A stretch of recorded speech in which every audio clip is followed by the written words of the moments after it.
नमस्कार, मी यामिनी महामुणकर. हितगुज या कार्यक्रमामध्ये आपल्या सगळ्यांचं स्वागत. या कार्यक्रमाच्या माध्यमातून आम्ही तुम्हाला दैनंदिन जीवनात भेडसावणाऱ्या आजारांबाबत, तक्रारींबाबत तज्ञांशी खास चर्चा करून त्यांचं मार्गदर्शन घेत असतो आणि हे तज्ञ तुम्हाला तुमच्या हेल्थ इन्व्हेस्टमेंट विषयी मार्गदर्शन करून काही टिप्स या कार्यक्रमाच्या माध्यमातून देत असतात.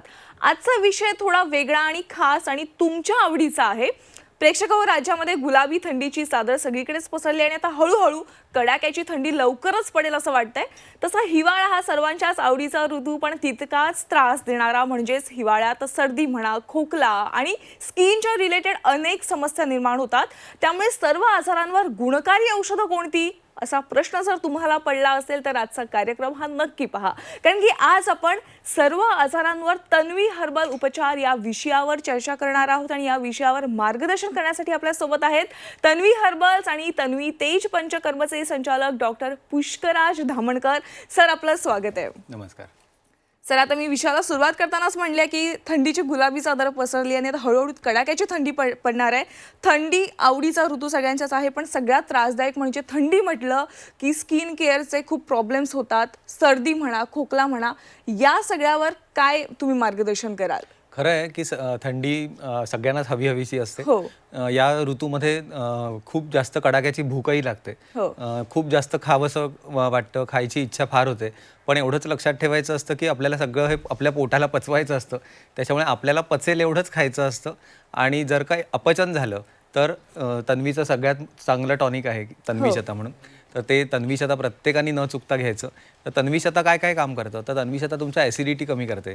तुम्हाला अपचन, ढेकरा, आंबट ढेकरा येत असतील, निद्रानाश म्हणजे झोपेच्या तक्रारी काही असतील, झोपेत पडणारी स्वप्न जर का तुमची फार वाढलेली असतील तरीही तुम्हाला तन्वीशता घेऊन खूपच चांगली मदत होते.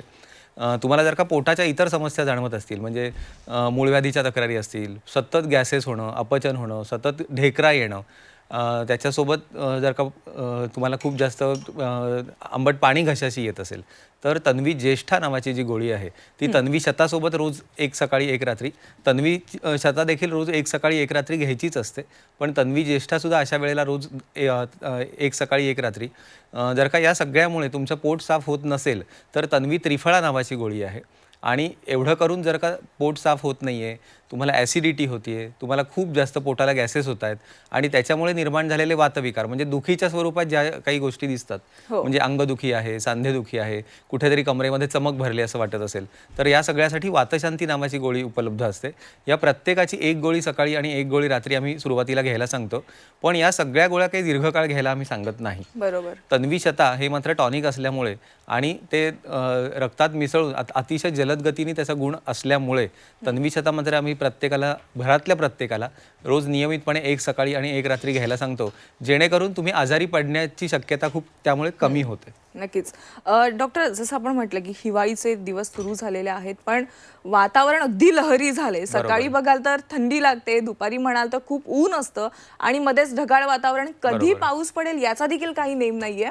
आणि अशा वातावरणात नेमक्या कोणकोणत्या तक्रारी तुम्हाला आढळतात?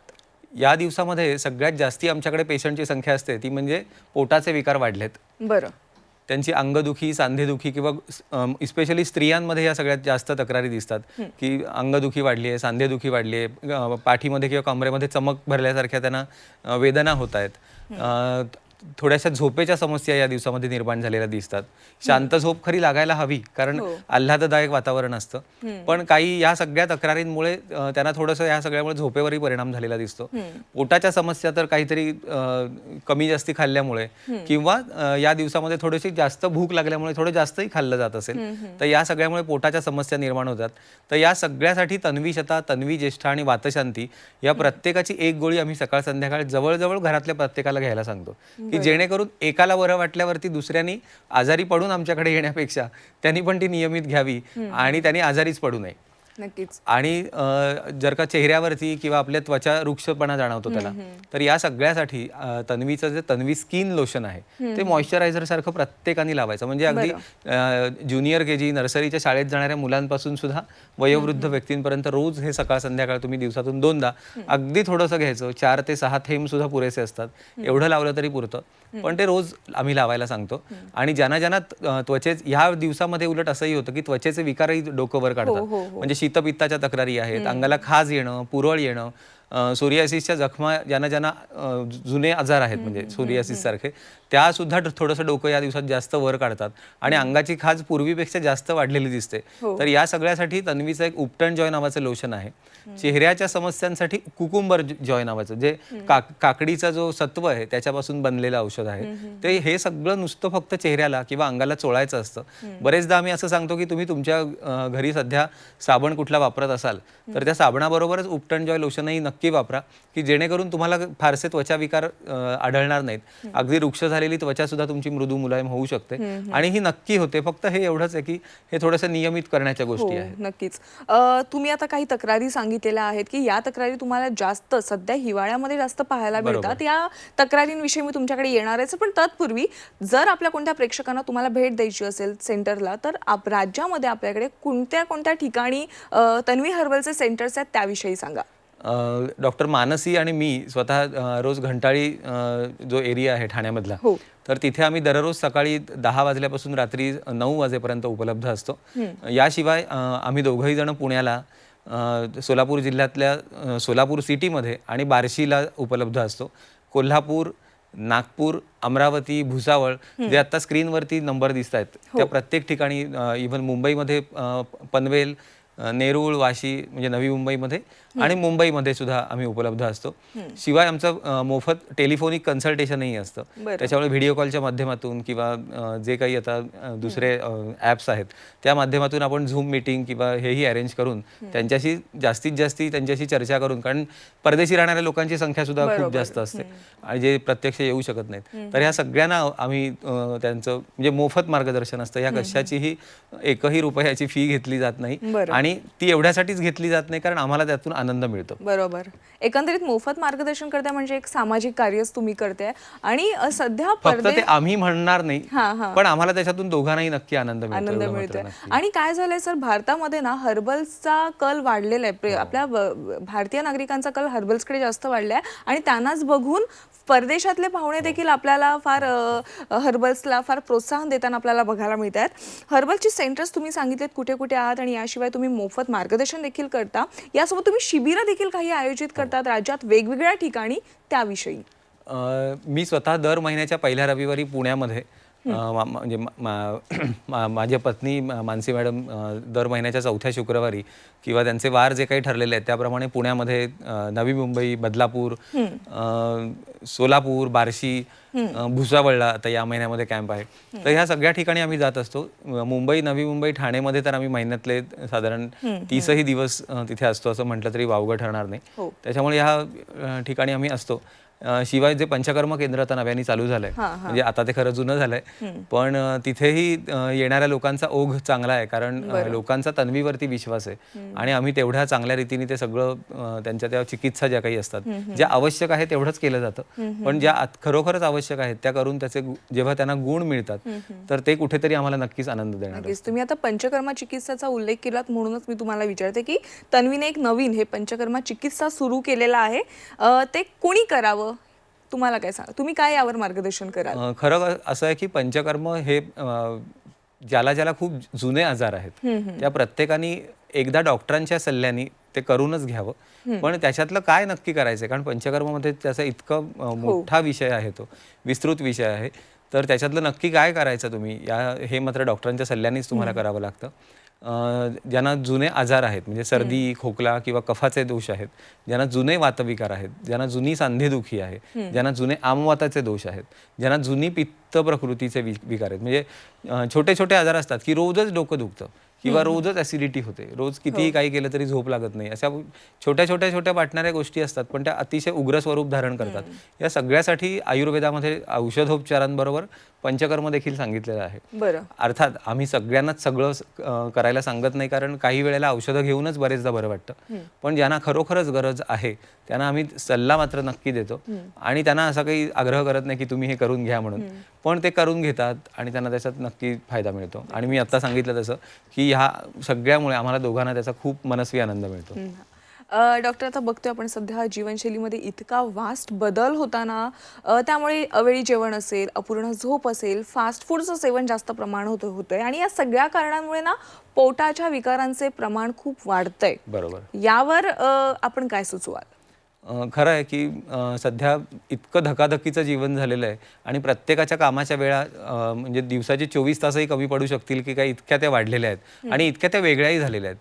जसं हे जेवणाच्या बाबतीत आहे तसंच हे झोपेच्या बाबतीतही आपण म्हणू शकतो की झोपेच्या बाबतीतही आपलं बऱ्याचदा आपल्याला ऐकायला मिळतं की बरेच जण रात्रीची ड्युटी असल्यामुळे दिवसा झोपतात आणि पुन्हा रात्री कामाला जातात. या सगळ्यामुळे शरीरावरती आणि आपलं जे बायोलॉजिकल सायकल आपण म्हणू शकतो त्या सगळ्यावरती त्याचा परिणाम होतो. त्याचा कशावर परिणाम होतो तर पोटावरती, शरीरावरती परिणाम होतोच, पण त्याचा मनावरती आणि मनस्थितीवरही परिणाम होतो. आपलं टेम्पर लूज होणं हे आता इतकं कॉमन झालेलं आहे की एखादा माणूस चिडखोर नसेल तर तो कदाचित आपल्याला शोधावा लागेल की काय, इतकी आता सध्या परिस्थिती आहे. तर या सगळ्यासाठी आयुर्वेदामध्ये जसं सांगितलेलं आहे तसं तन्वीमध्ये याच्यासाठी खूप चांगल्या औषधोपचार उपलब्ध आहेत. खूपच चांगल्या गोळ्या याच्यासाठी चांगलं काम करतात. पण सर्वात महत्त्वाचं जे तन्वीशता आहे ते अगदी प्रत्येक आयुर्वेदिक स्टोअरमध्ये उपलब्ध असतं महाराष्ट्रभरामध्ये. त्याच्यामुळे ते कोणीही तन्वीशता घेऊन सुरू करू शकतं आणि तन्वीशता अगदी बिनदिक्कत, म्हणजे त्याच्यासाठी डॉक्टरांच्या सल्ल्याची सुरुवातीला अगदी गरज नाही कोणाला वाटली तरीही ते सुरू करू शकतात.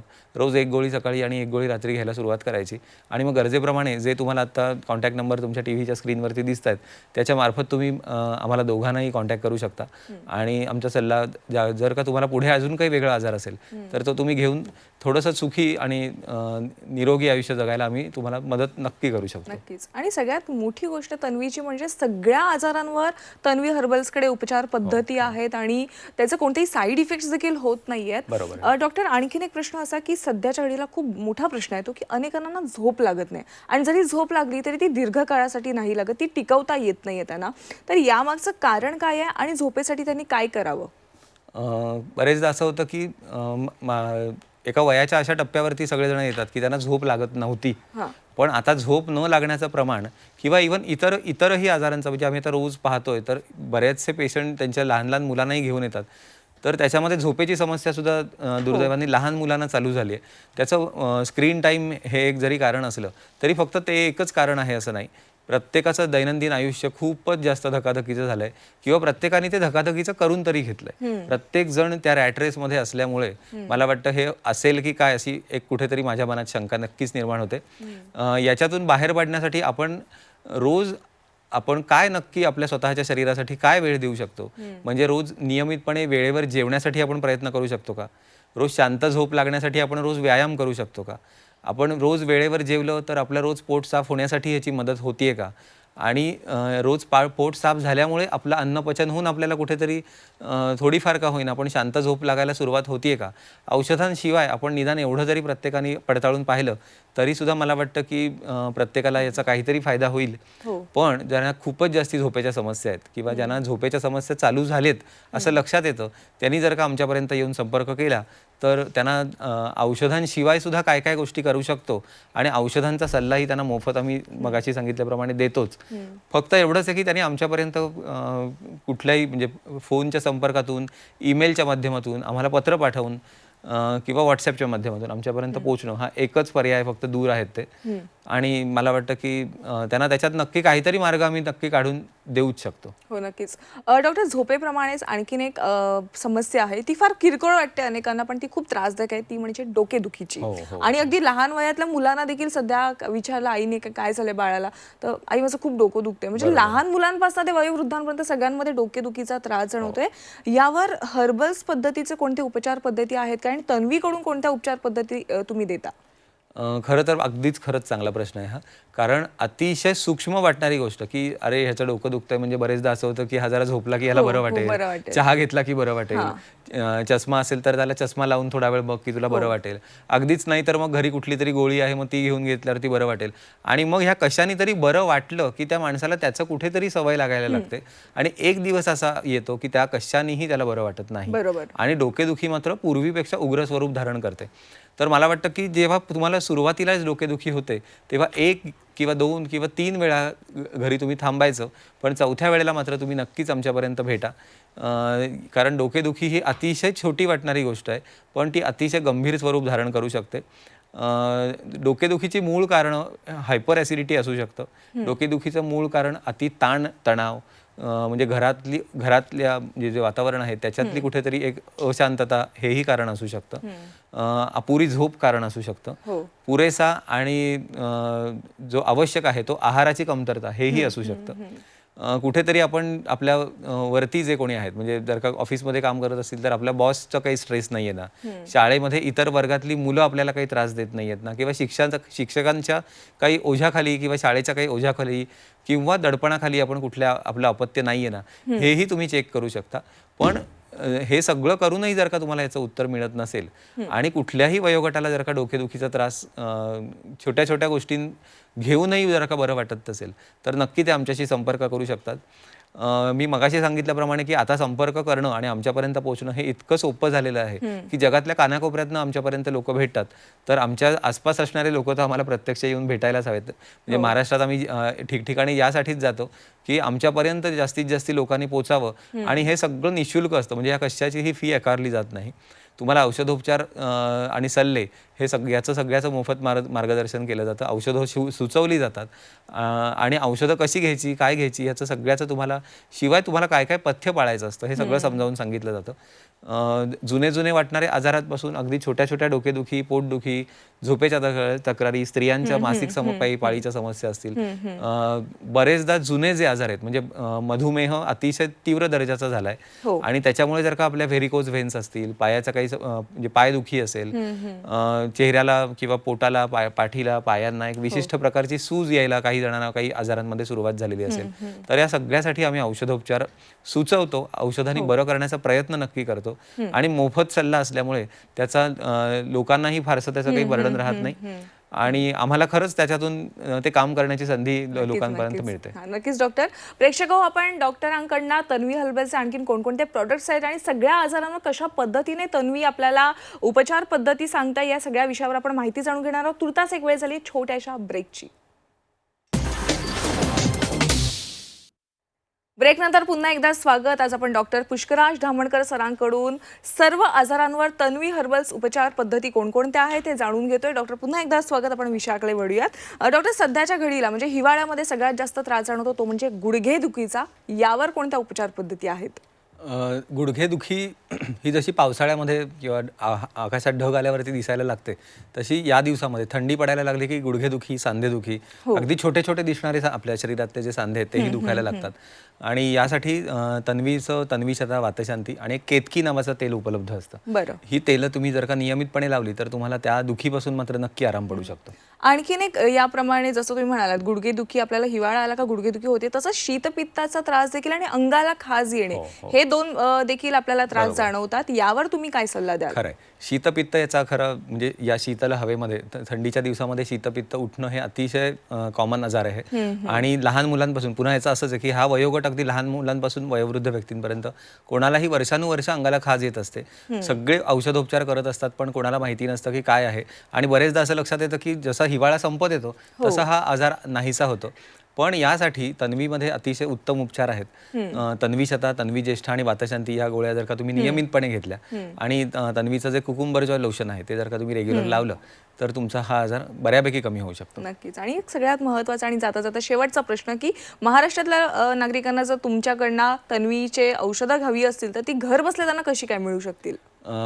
जे आत्ता नंबर स्क्रीनवरती त्यांना दिसत आहेत, म्हणजे माझा नंबर आहे आणि मॅडमचा नंबर आहे आणि जो आमचा एकच नंबर सगळीकडे फिरतोय, तर त्या कुठल्याही नंबरवरती जर का कोणीही काहीही एन्क्वायरी असेल तर व्हॉट्सॲपवरती आमच्याशी संपर्कात राहिलात तर तुम्हाला औषधं घरपोच मिळू शकतील, अगदी जगभरात सगळीकडे. नक्कीच.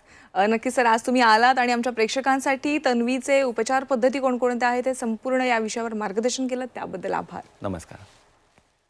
प्रेक्षक, तन्वी हर्बलचे प्रोडक्ट्स वापरून थंडीच्या दिवसात त्वचेची काळजी कशी घ्यावी आणि सर्दी, खोकला, ॲसिडिटी यांसारख्या आजारांवर तन्वी हर्बल कसं गुणकारी आहे आज आपण जाणून घेतलेलं आहे. हितगुजमध्ये वेळ झाली आज इथेच थांबण्याची. तुम्ही कुठेही जाऊ नका, पाहत राहा झी 24 तास.